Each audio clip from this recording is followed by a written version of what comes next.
I'm worried it's too late, right? I'm worried there's a whole generation that is so skeptical at this point that there's not any convincing them. Higher education is under unprecedented pressure: financial, cultural, competitive. These forces are pushing universities to act like factories, filling seats, chasing numbers, surviving another year. But exceptional leaders refuse to accept this as the only path forward. They're building community in their own unique ways, creating places where students feel seen, known, and inspired to belong. Their stories can light the way for others navigating this transformation. These are the architects of belonging.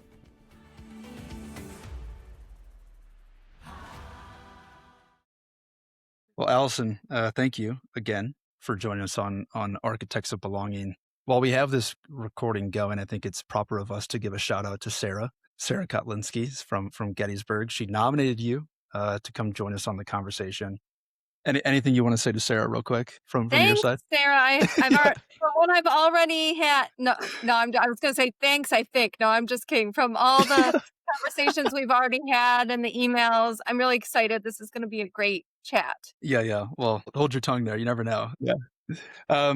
One thing we do at the start is we just kind of want to get to know you a little bit. I think it's probably a little extra important because we haven't had too much of an opportunity to get to know each other too much before sitting down to have this conversation. Again, we always do this formality. It's called the LinkedIn intro. It's kind of the easy part, I would say, for us to just introduce you. So we took a look, kind of saw who you were. Of course, you're an award-winning higher ed marketer. Currently, you're also the Dean of Enrollment and Marketing, as well as a lecturer, which is key to note, at Siena University, where you spent a majority of your career. And you're also a host of a podcast called The Application. But if we put the titles to the side, let's just put the LinkedIn stuff over there. Tell us a little bit just about who Allison is so we can get to know you. Oh, goodness. So do you mean outside of just professional? Yeah. Who are you? Okay. Yeah, who are you? So it's you want to know what's not on LinkedIn? Yeah. Okay. All right. Well, I guess the most important job that's not listed on LinkedIn is mom. So I've got 2 kids. I have an 11-year-old and I have a 7-year-old. And actually my 11-year-old turns 12 next month, which is unbelievable to me. So, that takes up a lot of my time. And when you list off all those job titles sort of that I do, and then you add that to it, I do sometimes wonder how I make it through a day, but we just do. We just do it. So, they bring a lot of joy to my life and a lot of fun. And then the other thing that's just so core to who I am is I am such an avid reader. I read constantly. I read over 60 books last year. So if you've got recs, send them my way because it's really hard to keep up with the amount of books I need to maintain that standard. So I need a lot in my queue on Libby. So send me recommendations. Okay. Well, I feel like it's natural to ask then. You have all this work, you have mom duties. Where does the reading time fit into the weekly schedule then? Anytime that I can. I carry my Kindle with me everywhere. So if I have 5 minutes because I'm waiting at the dentist's office, I will read for those 5 minutes. I also always have an audiobook happening. So in my commute and my commute from the gym and home and the work and home, I always am listening to that. So I always have at least 2 going and that's how I do it. And always before bed. That's how I wind down. It's one of the only ways I can calm my mind. I have one of those minds where it never stops. I'm always thinking, and I need to shut my brain up in order to rest and go to sleep. And I guess I don't totally rest it because I'm using it while I'm reading, but I'm able to quiet the other things because it distracts me and pulls me into the story that I'm reading. Yeah. Wow. Over 60 books. I feel like I'm not going to share how many books I read last year. I used to be proud of it, but after hearing that, I've got a lot of work to do. But last thing to know you, we saw that your word this year is composure. Yes. What is behind that word for you? It's so funny you say that because it's the swirling mind I was just talking about. That's why I need to remind myself composure. And it only took 19 days into January. I did have a colleague of mine who's also a close friend write back to me last night on an exchange we were having. composure. So I was like, oh man, gosh, I only made it 19 days before someone had to remind me of this word and sort of like take me down a notch. But he did say, actually, given everything that's happened in January, it's great I made it to the 19th. So it's really about that swirling mind and trying to have calmness and clarity and focus. And I want it for my team too. I don't want everything that we do to be additive and new ideas, and we just add on and we layer on. I really want us to be intentional about how we're spending our time and our energy for the most impact. Did you have a word of the year last year, or is this something new? This is something new. My friend Suzanne Brinker, I saw her post about her word of the year and it really inspired me. And then I actually had another colleague at Siena do a word of the year because I did. So see, it's a whole chain now. Okay. Okay. Well, maybe Linky and I need to get a word of the year then. Yes, it's still January. I think it's legitimate Yeah. Okay. to sign on to a word. You still have 10 days. Yeah. Okay. Mine's gonna be read. That's gonna be my word. All right. See, I just gave someone else their word from this conversation. I love Yeah. it. Yeah. Out of pity. But well, thank you for sharing that, Allison. I feel like we do know you a little bit better now. So as you know, we on this series, this is about us creating the space to talk about what is happening in higher ed.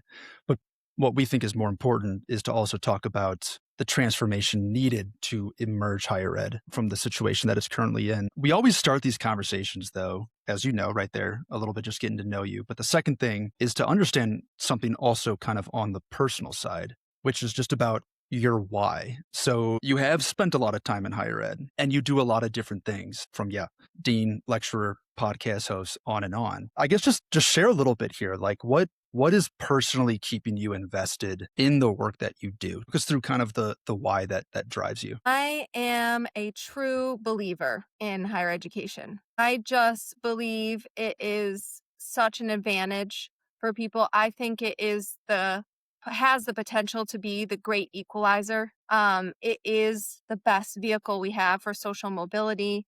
I just really, really believe all of that. And it comes from such a true place in that sense. I really do believe that's why I put my time and my energy into doing the podcast. I do a newsletter where I curate all of like the best resources around enrollment and marketing and put them out to everybody because we have a job to do. And it's not just for our individual institutions. We have a job to get students into higher education. And we have some pretty big barriers and pretty big challenges right now in making that happen. And we can't do it alone. We have to be collectively better at what we do in order to make real impact. So yeah, I just Yeah. am one of those true believers. Yeah, yeah, for sure. And has that belief, does it waver with the pressure that's happening?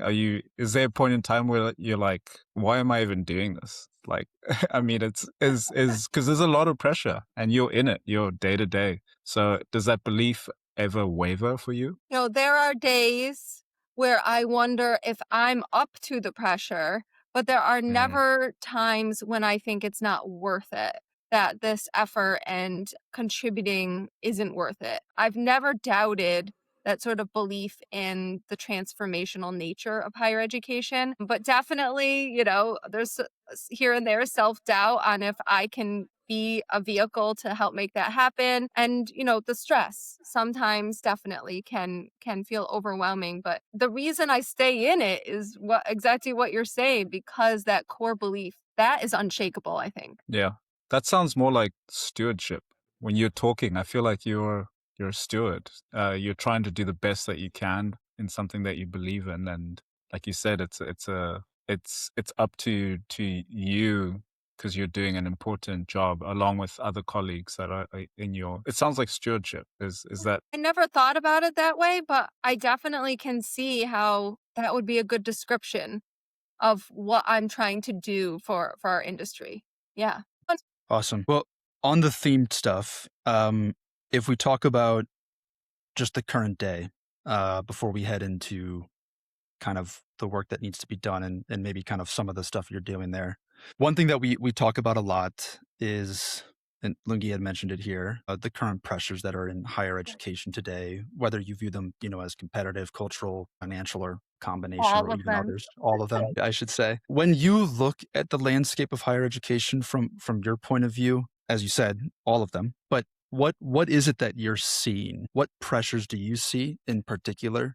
Um, and how is that kind of impacting the work that you are doing? Well, the list of pressures I'm not seeing would be a lot would be a lot shorter, Tim. But I think some of the big ones that are, I'm not going to talk about demographic cliff because that is so overdone and everyone's talking about that. I think the perception challenges that we're all dealing with, and I think it's it really comes down to, is college worth it, and is it worth it at the price that's being charged, right? I think I would put that really high on the list. And the other thing is just the nature of how people are conducting their college search. I mean, the emergence of generative AI is completely changing the game. Where our .edus used to sort of be a clearinghouse. If a student's interested, they're going to come to the website and they're going to fill out a form. And so our websites are completely structured around that idea, right? To convince a student to fill out a form and raise their hand that they're interested. Well, now they're learning all about us everywhere else, which was always happening in some ways, but this is a really different digital channel, right? We were always had word of mouth.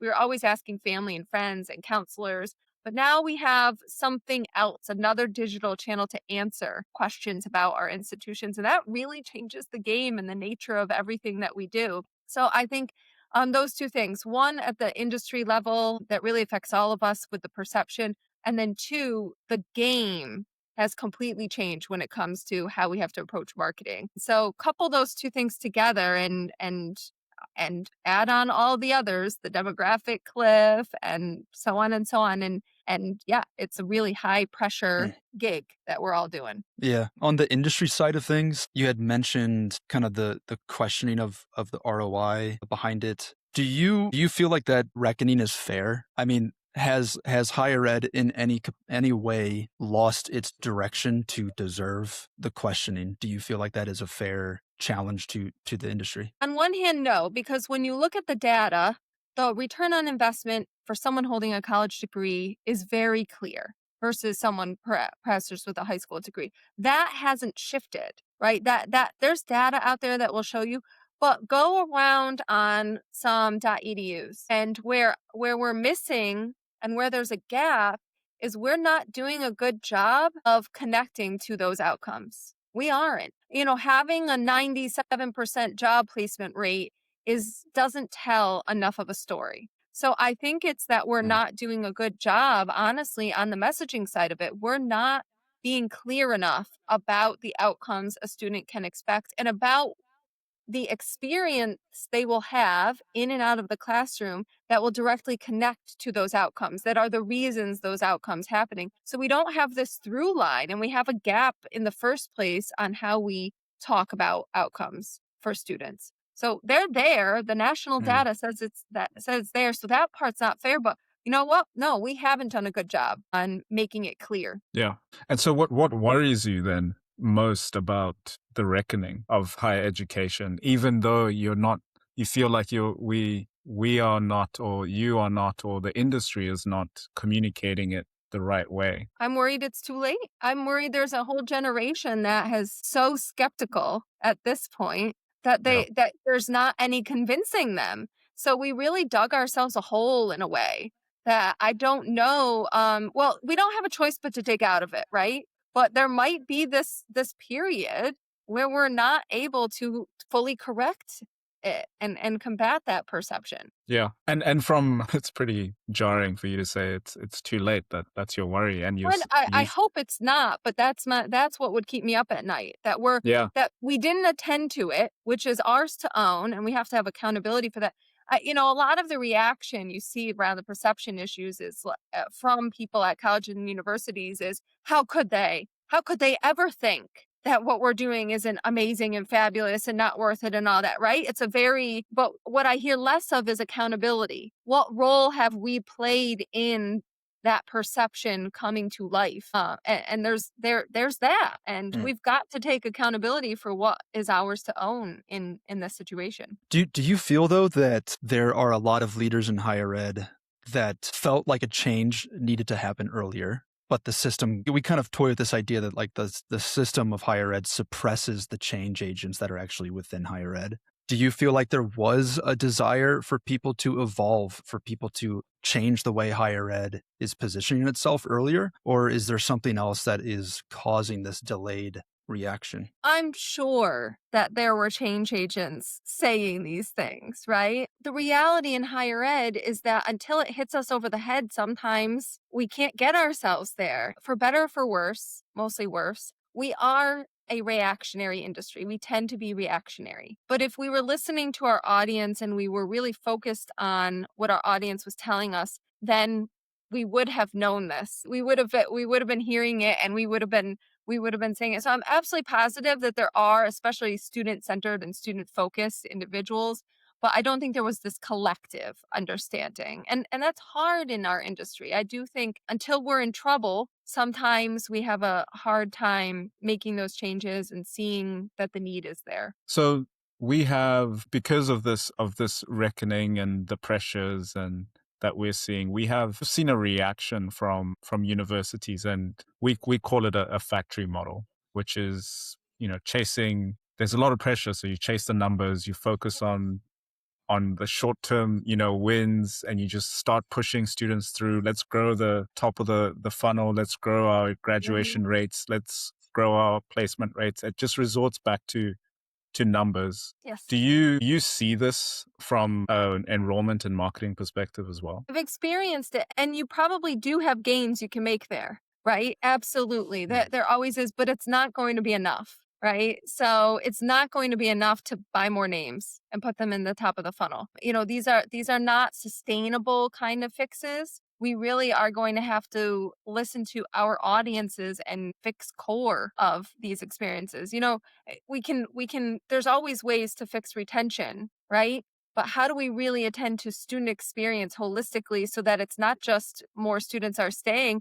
Maybe there's stronger word of mouth that's coming out of your institution. That's actually real, where the real impact is, right? Where the sustainable impact is, where you can see how that picks up steam and becomes like such a strategy and such a foundation for what's to come, right? It's like how do you shore up your institution's position? We'll have a lot of people who say really great things about you, right? That's a great way to shore up your position and your market share. So it's not that those things are wrong. I just think that they only take us so far, and we have to attend to them, of course, but they probably aren't getting at our core issues that we need to solve. They don't holistically solve a lot of these challenges that we're naming. Yeah. And it reminds me of I don't know when you posted this, a couple of weeks ago, or could have been this week. It's all a blur. I post a Um, lot. yeah. I have a lot. Yeah. I have a lot of thoughts, as Yeah. as previously discussed.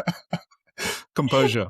Composure. Composure, yes. Yeah. Compo- Yeah. So I think you posted something around, I think it was the direct admits, and you were talking Mm, about it not being it's not an admissions process. It is, it's something that's well intentioned, and it's something that gives, it's equity. It provides yes. equity, and but you were talking through just challenging it as an admissions process. Mhm. And the reason that came to mind is that something else that is, like, if misconstrued, it's short term. It's not, people are looking at it as just numbers as well, like a factory mindset. Is that what you were getting to? Well, that's exactly what the article was talking about that spurred my sort of like rant about directive missions, because and I feel really badly for schools that are struggling. They're not alone. There's a lot of schools struggling, but there was an article in the Chronicle about Hampshire College which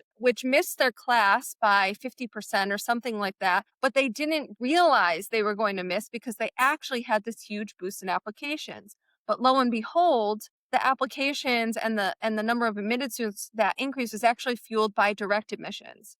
Now, direct admissions as a concept is awesome because it does introduce your college to a student that might think they can't attend or they can't afford to attend. Like they can't get in academically, or they think they can't afford to, even if they did get in academically. And it lets you reach out to them and say, no, come with me. You're already in. I can already tell you can be successful here, which is great. However, because that is a very different relationship than the student who signed up for a tour when they were a sophomore in high school and has had all of this engagement with you for multiple years, they are not going to yield the same in the end. They're not going to enroll at the same rates. It's not to say that the direct admit audience that you're capturing isn't an important audience and a great new channel on both sides for the students and the institutions, but you can't put them into your data like they were admitted the traditional way. No, it's just like anything. When you add when they added the Common App and it made it much easier for students to apply to college, that's great. We want to break down barriers and make it easier to apply to college. But a student coming in on a Common application does not enroll at the same rate as someone who fills out the institutional application, right? Why? Because it took more work. There's more intent there. It's just a different behavior. So all I was trying to say to everyone was you have to acknowledge that that this is different behavior and account for that in your predictions. Yeah. So do you feel like these I'll call them tools, like, new things that have been used here in admissions, Common App, and all that stuff. Is your thought then that moving forward into the future, these don't necessarily need to change or be removed from the system? They're still good, but the awareness of behaviors and what they're used for just needs to be a little smarter among higher ed? Or Yes. what would be kind of your take on that? Yes, because I think any tools or channels we can add that makes it easier to go to college are good tools. Mhm. So at just a base understanding, because again, I'm a true believer in We're college. not questioning that. Yeah. Right. Yeah.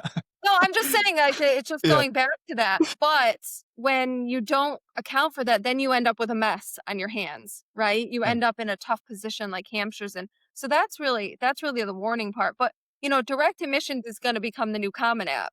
And there'll be something that comes behind direct admissions that becomes the new direct admissions. So these are great ways for students to learn about colleges and get in front of them. And by the way, it's way more student-centered approach, right? But we just have to account for those different intentions and those different behaviors. We can't let these new channels lead us to believe we're going to hit our goal when Mhm. we might not. So we have to have be really smart about our data and how we're looking at our data. Yeah.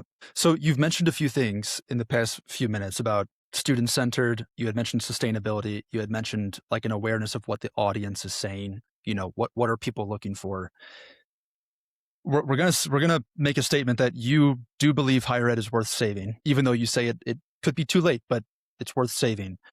How would you kind of wrap that up to describe what you feel is the necessary transformation for higher ed to take it to a better tomorrow? Well, that's a pretty big sorry, question, isn't it? sorry, Wow. sorry. Just like Did if we I just could dial that up if like I 10 had if notches or I something? had like if I had like the magic wand that could fix Yeah. that and Magic answer wand. that, Magic I'd wand. be making a lot more money than I make right now. But Yeah.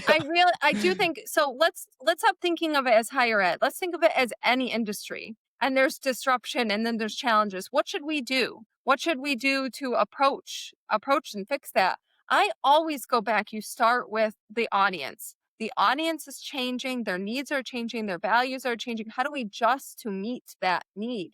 And you said in the beginning I teach marketing too. So I'm also a marketing professor, and that's what I always go back to with the students. The channels are going to change. We could not have predicted TikTok, we couldn't have predicted direct admissions, all these things that come in, but what won't change is your audience, and your audience will change in their attitudes, but your dedication to your audience shouldn't change, because if your decision making flows from there, then you're picking the right channels. You know if direct admissions make sense for your audience, right? These are the things you know. So I think it's almost like back to basics. Mm. Like any marketing plan, where does it start? Yeah. Starts with goals and then the audience. Well, we know what the goal is. And the second thing is the audience. So we really, really have to have a good understanding. And We're lucky. There's so much resources out there. There's people doing studies and researching this all of the time. And so being scholars of the research that's coming out is a first step. And second step is ask them.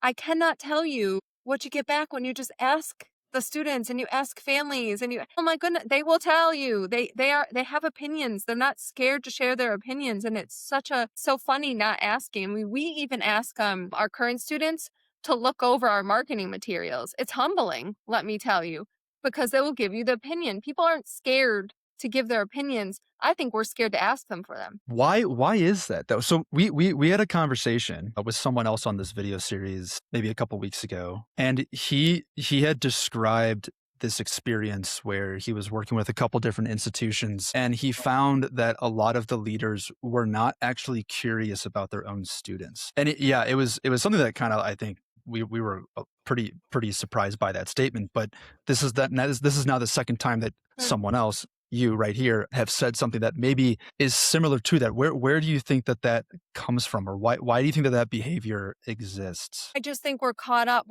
in all those things you were talking about, the numbers. Like, how do I move this number right now in this moment? And it's really hard to take that step back. How do I say this? I mean, I'm at fault of this too. I'm preaching this, but I'm not perfect at this at all.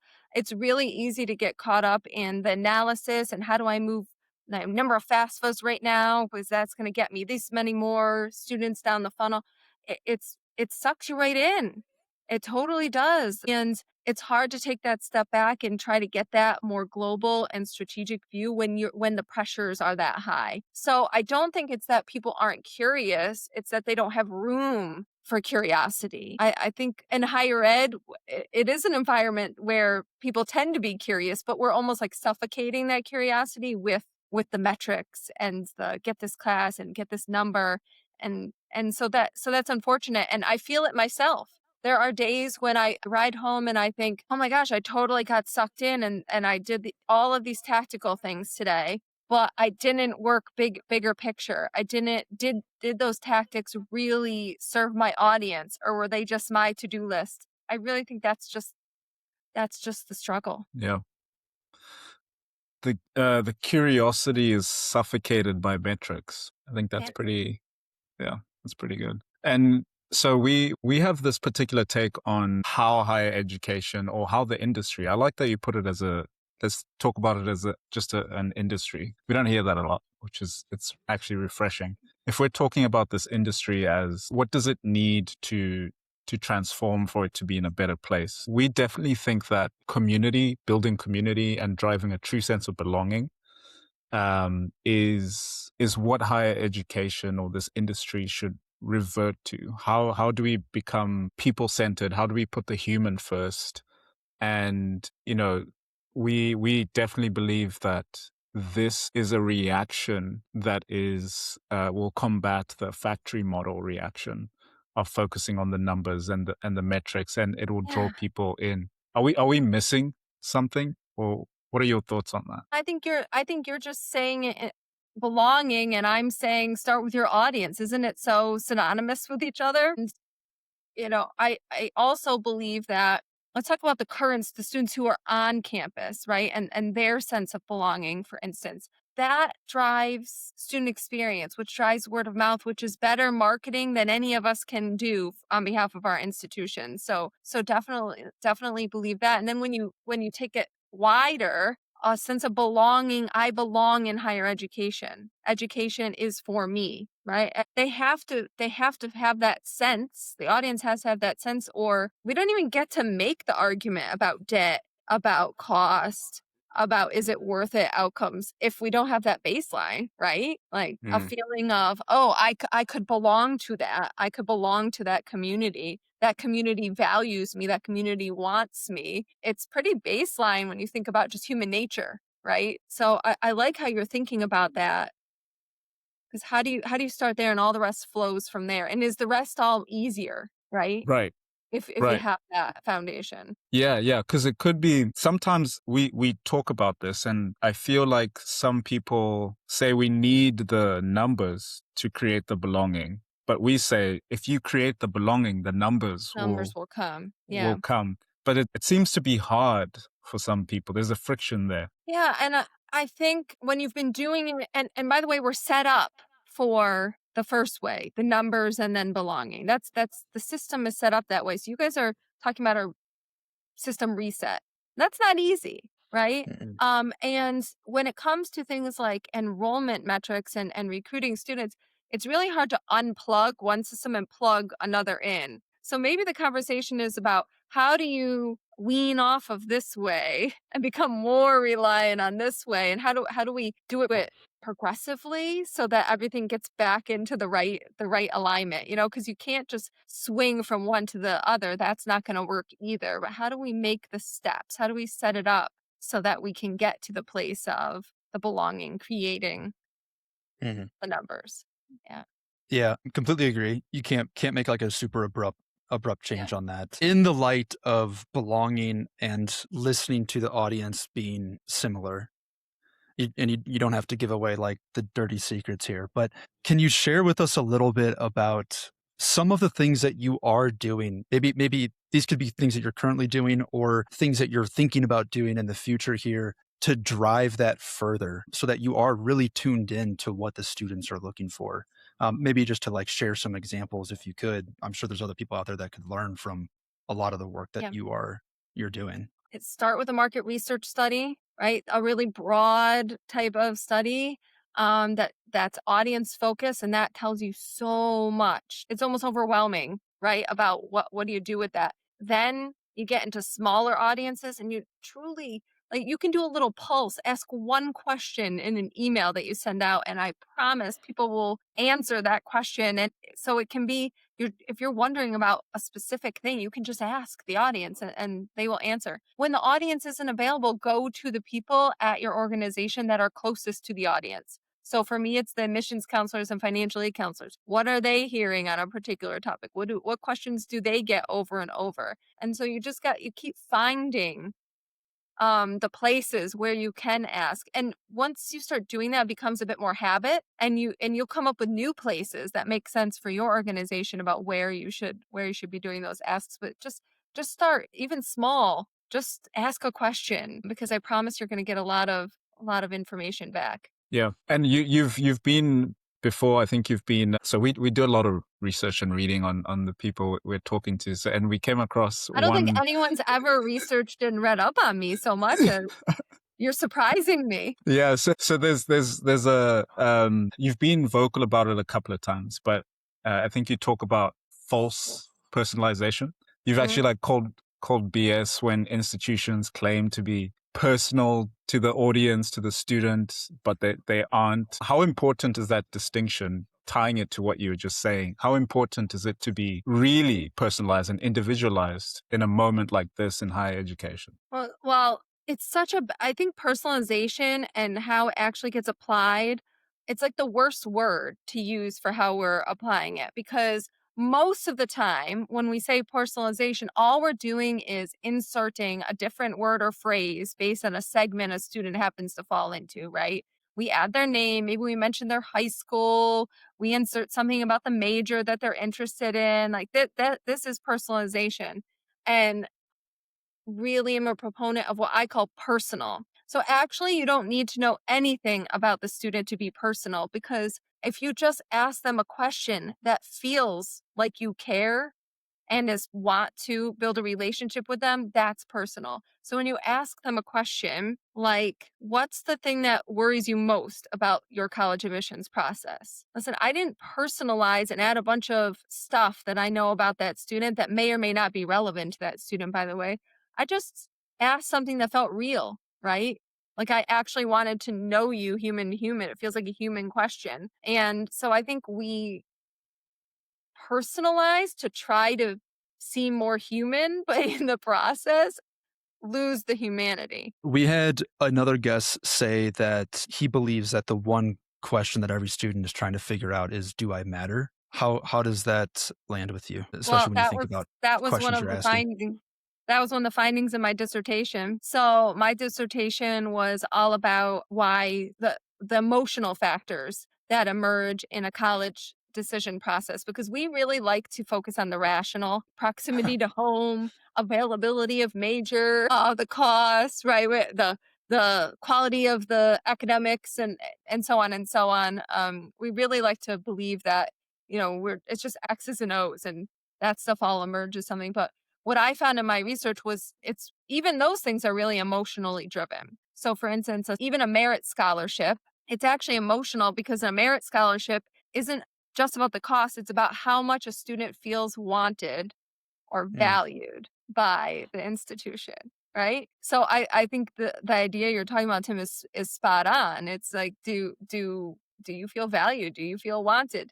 And will you belong? Those were all the types of things that were emerging in my research. yeah. Sounds like you were hitting the nail on the head with the research there then. So, Well, guess what uh, I did? I listened to my audience. yeah, yeah, I'm yeah. like Bring it I'm like back. a Bring it broken back. record, Yeah. and everyone's sick of me telling them to do this now. Yeah. Yeah. Listen, I think we're coming up on time. So there's a few questions that we rattle off kind of at A the end lightning here. A little round? I love a little more, lightning yeah, round. lightning, quick Let's do fire, it. however you Yes. wanna think about it. So the first one here, when you reflect on legacy, what is the legacy that you hope to leave behind in higher education? Focus on audience in enrollment marketing efforts for years to come. So that being the core instead of the institution and what the institution wants to say. Awesome. Awesome. Okay, ready for your second one? Yes. So if you could only read one book in your whole life, out of all the books you've read, which one would you choose? Well, my favorite book is Pillars of the Earth. So it's a nice long one. I like a long book. It's very epic, has lots of different plot lines in it. So go check that one out. Pillars of the Earth? Pillars of the Earth.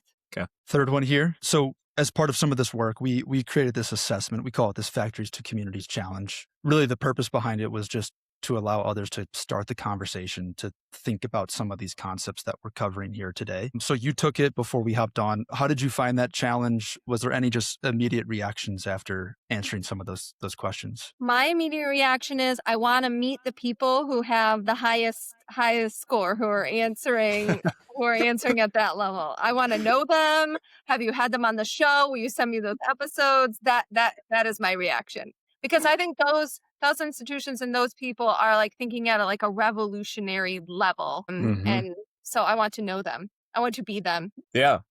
We might actually there's one. We'll send you one of the episodes that we did. That was a belonging leader on the. Yeah, it'll be good. We'll send you one of the episodes. Love it. Yeah, and then the next one.